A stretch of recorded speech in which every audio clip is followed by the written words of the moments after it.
18ஆம் படி கருப்பசாமி துணை.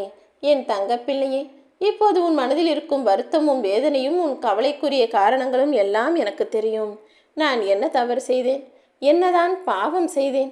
எதற்காக என் தலைவிதி இப்படி எழுதப்பட்டிருக்கிறது கருப்பா? நான் செய்த தவறுகளுக்காக எனக்கு இவ்வளவு பெரிய தண்டனையை நீங்கள் கொடுக்க வேண்டுமா? தயவு செய்து என்னை காப்பாற்றுங்கள். இந்த பிரச்சனையிலிருந்தும் இக்கட்டான சூழ்நிலையிலிருந்தும் என்னை காப்பாற்றி எனக்கு நல்லது செய்ய வாருங்கள் என என்னை நீ கூப்பிட்டதால் தான் உன்னை கஷ்டப்படுத்தும் எல்லா விஷயங்களுக்கான காரணத்தையும் நான் பார்த்தேன். அதில் முக்கியமாக இருப்பது உன் தலைவிதி. நீ கஷ்டப்படுவதற்கு காரணமே உன் முன்ஜென்மங்களில் நீ செய்த பாவமும் அதன் காரணமாக உனக்கு எழுதப்பட்ட தலைவிதியும் தான். ஆனால் தலைவிதியே மாற்றி அமைக்கக்கூடிய சக்தி கொண்ட இந்த கருப்பசாமி உனக்காக எல்லா விஷயங்களையும் சரி செய்ய வந்துவிட்டேன். நான் இப்போது உனக்கு கொடுக்க போகும் வாக்கு நிச்சயமாய் பலிக்கும். நீ எதிர்பார்த்தது நிச்சயமாய் நல்லபடியாய் நடக்கும். யாரையும் ஏமாற்றக்கூடிய எண்ணமும் அல்லது ஏமாற்ற வேண்டும் என்ற யோசனையோ கூட உனக்குள் வந்தது கிடையாது.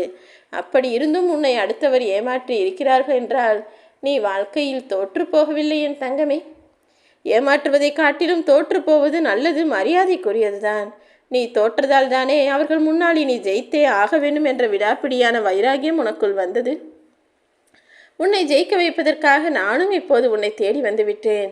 யாரோ உனக்கு வாக்கு கொடுக்கிறார்கள் என்றால் அதையெல்லாம் பெரிதாய் நினைத்து கொண்டு அவர்கள் வந்து உதவி செய்வார்கள், இவர்கள் வந்து உதவி செய்வார்கள் என மனிதர்களின் வார்த்தையை வாக்காக நினைக்காதே. மனிதர்கள் பேசும் சொற்கள் எல்லாம் வெறும் நீர்க்குமிழிகள் போலதான்.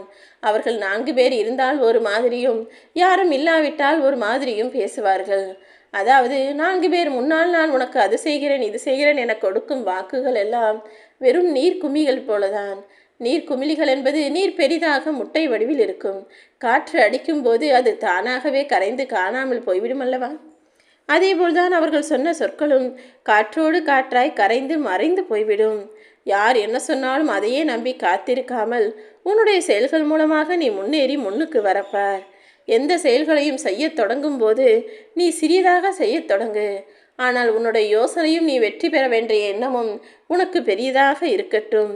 பெரிதாக யோசித்து நீ சிறிதாக தொடங்கும் போது கொஞ்சம் கொஞ்சமாக உன் வாழ்வில் நீ உயர்ந்து விடுவாய். ஏனெனில் எல்லாரும் ஒரே நாளில் உடனே உயர்ந்து விட முடியாதுதானே. நீ தோல்வியை நினைத்து பயப்பட வேண்டாம் என் தங்கமே. முயற்சி செய்யாமல் இப்படியே சோர்ந்து போய் இருப்பதற்கு தான் பயப்பட வேண்டும். எப்படியும் எல்லா சூழலிலும் எல்லா காலகட்டத்திலும் நான் முயற்சி செய்வேன், முன்னேறுவேன் என்ற நம்பிக்கையை உறுதியாக வைராகியமாக வைத்துக்கொள். இந்த தோல்வி உன்னிடம் நிலையாக தங்காது. நிச்சயமாய் நீ சீக்கிரம் வெற்றி பெறுவாய். நீ செய்யும் தவறுகளுக்கெல்லாம் நான் அதுதான் காரணம் இதுதான் காரணம் என சும்மா காரணங்களை குறை சொல்லிக்கொண்டே இருக்காமல் தவறுகளை திருத்திக் கொள்ள முயற்சி செய்.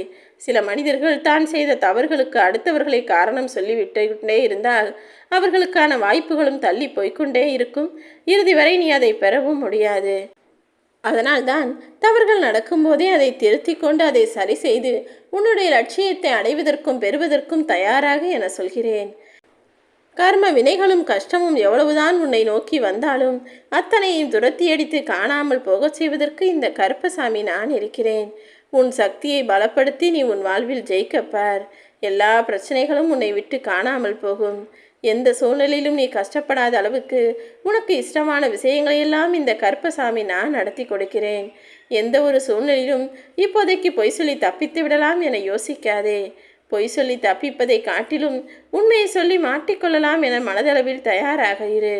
ஏனெனில் பொய் அப்போதைக்கு தான் உன்னை தப்பிக்க வைக்குமே தவிர காலாகாலத்திற்கும் உன்னை கடன்பட்ட நெஞ்சம் போல கலங்க வைக்கும். ஆனால் நீ உண்மையை சொல்லி இப்போதைக்கு மாட்டிக்கொண்டாலும் நாளை நிச்சயமாய் உயர்ந்து வாழ்வாய் என் தங்கமே.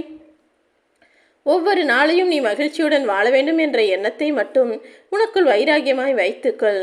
நாளை என்ன நடக்கும், நாளை மறுநாள் என்ன நடக்கும் என்பதை பற்றி நீ சிந்திக்கவே வேண்டாம். ஏனெனில் அது என் கைகளில் தானே இருக்கிறது.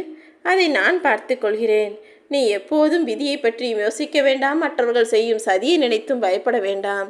உன் வாழ்வில் எல்லாமே நல்லதாக நடக்கும் என்ற நம்பிக்கையை மட்டும் உனக்கு துணையாய் வைத்து கொண்டு வாழ தயாராகு. நான் நிச்சயமாக உன்னை ஜெயிக்க வைப்பேன். பணக்காரனை பார்த்து பொறாமைப்படுவதை விட நிம்மதியாக படுத்து தூங்குபவனை பார்த்து பொறாமைப்படு. ஏனெனில் அதுதான் நிம்மதியான சந்தோஷமான வாழ்க்கை.